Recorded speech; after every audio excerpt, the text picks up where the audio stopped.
Hey guys, what's happening? Welcome back to the FordTechMakuloco channel. Today behind me up here on the lift, we're going to look over a vehicle that's a prime example of why you want to get any used vehicle that you're looking to purchase inspected by a mechanic that you trust. It doesn't matter if it's coming from a dealership lot, a used car lot, private party, or especially family and friends. Trust me on this one. You want to get it inspected.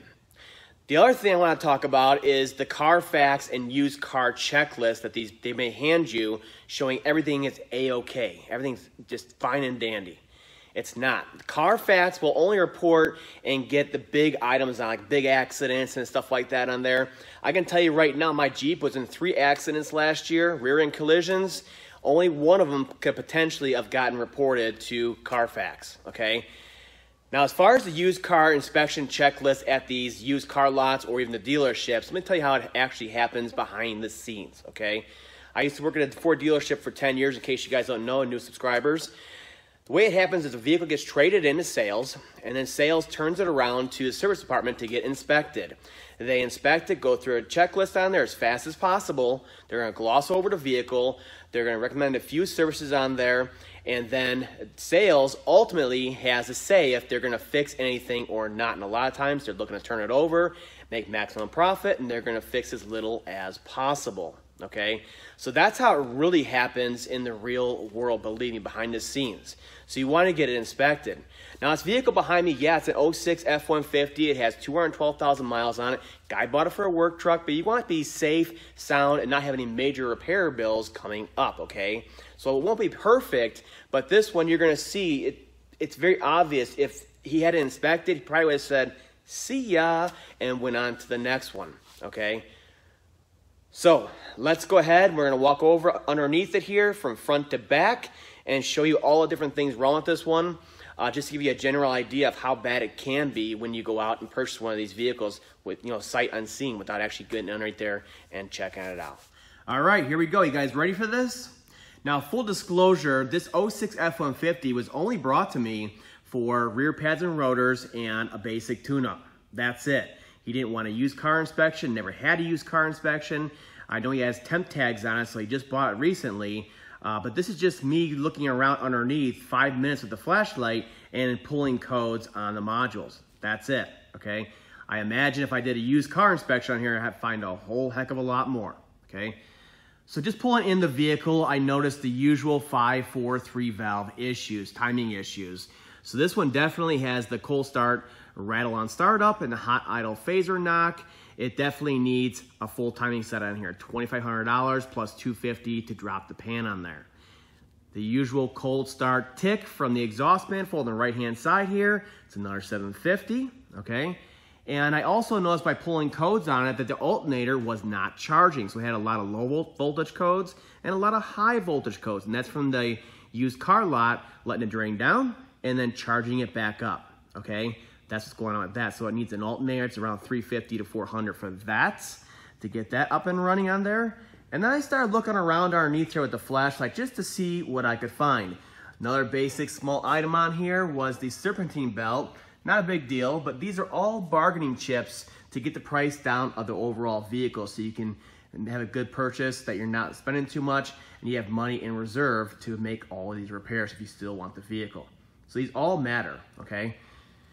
First thing I started looking for was leaks, of course. Not many leaks underneath here. Everything looks pretty good. And then I started looking over here at the tires. You can tell a lot by looking at tires. There's a lot of inner edge wear on here, and it looks like they have the original ball joints. They're worn, I can tell you right now, and it's causing all the negative camber and all the inner edge wear on both sides. This one's worse than the other side, but they both have it. So ball joint job, how much is that? $250 per side about, maybe $150 per side. And then tires, if they're damaged this far, you usually want to change them out, especially if they're balled on the inner edge, which is usually when it's caught. When you start finding tire wear issues, it's usually too far. So that's another $900 easy for all 4 tires on here, okay? Looking back on here, nothing too big, okay? It's rusty under here, no big deal. It's Midwest, no big deal. In the PCN, there was codes for a PO420, which is a bank 1 catalyst. It needs a cat on this side, which again is a common issue on these both sides. But this one's just throwing it for the the passenger side right now. I'm sure the driver's side is not far behind. These are $750 a piece installed, okay, and that's aftermarket, okay. Then I started looking around underneath here a little bit further. Yeah, there's a lot of rust going on underneath here. Not many leaks though. I don't see any leaks. That's good to go. And I'm looking, and then it gets real serious real quick. I mean, look at the split in the frame here because it's so rotted. I'm moving it on my finger. Okay, all this right here, I just pushed on it, it caved in with my hand. Okay, not good. It's not structurally sound at all. There's a lot of it in there, okay? A lot, and it's not just that side, it's this side also. Not as bad, but it is the same problem happening on this side. You see that? That's not structurally sound for a truck frame. Now, I've had this priced out before. On the fuel tank side here, something like this would be around $2,000 to cut out and weld in a new piece of plate steel on there. And on this side, because it is so long, even though there's no tank drop, probably still another $2,000, okay? $2,000 per side to get that fixed back and structurally sound, okay? Not good. So I started looking at it a little bit further back here at the rest of it. Everything looks pretty normal. I know the shocks back here are leaking a little bit. Real basic items, but they will chew up a tire, especially in the rear, okay? And then I start looking back here, and I noticed something out of place. This is the little helper spring for the leaf spring system back here, and it cracked in half, and it came out on there. Now, you can't buy these separately, but usually you buy them all three together from Ford, and they're around $450 per side plus install. If you change one side on a vehicle that's this old, you want to change the other side. That's another grand, easy total for both sides. Then I'm looking at the brake job he wants done back here, and look at that. That's thrown right in your face, isn't it? That is a rear axle seal leak that's coming down, and it's making the shoes and everything else back here wet, including the parking brake. If you want that to work, you have to replace all that too. So he needs rear brakes on here. It's another $350, let's say, on here. And then in order to change that axle seal, you have to pull the whole rear differential apart on here. So that's another, I think it's $460 on this vehicle. Yeah, you can see how it's getting real expensive real quick. And these are items that you want to actually change to make it, you know, safe to drive, so you can use it as a truck. Now, that doesn't include, you know, me going for a drive and checking for bound or worn U-joints or fluid color and condition. On these ones, there's a lot of issues with the input seal into the transfer case leaking, and all the trans fluid comes into the transfer case.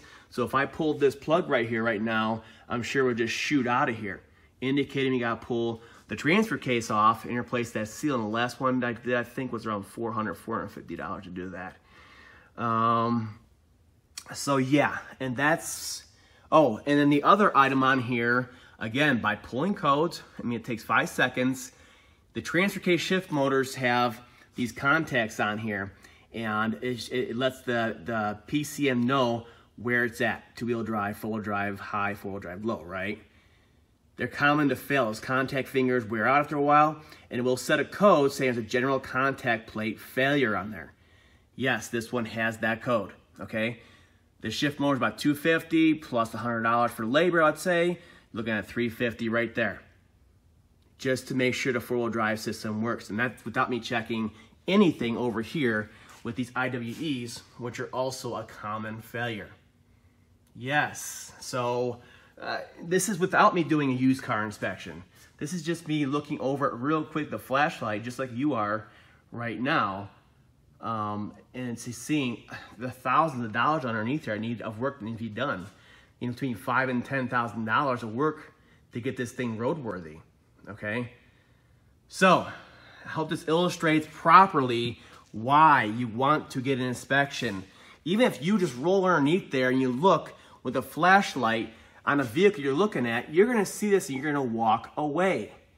It's very important to do before you hunker down that money. It's very hard to get your money back from anybody once you hunker it down, okay?